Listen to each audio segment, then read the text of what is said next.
Ms. Olson, you noted in your testimony that Section 6103 of the Internal Revenue Code provides taxpayers with the right to confidentiality once they file their returns with the IRS.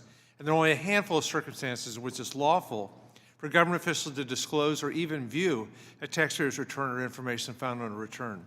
With that in mind, I'd like to ask you a hypothetical question.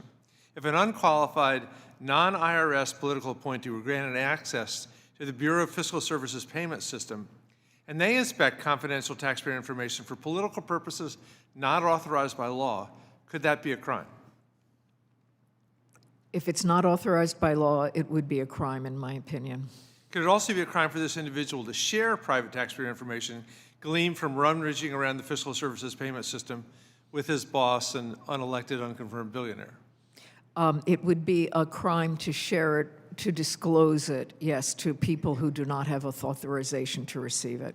And finally, what are the penalties for violating Section 6103, and is there a statute of limitations?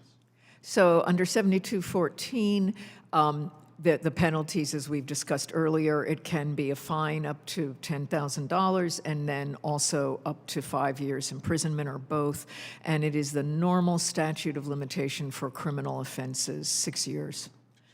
3 years from the occurrence, and then in certain aggravated instances, 6 years. Okay, thank you very much. So if I'm understanding that correctly, this individual would be subject to criminal prosecution 6 years after the end of this current administration, or 6 years after the offense? It could be if it involved fraud of some sort. Okay, thank you.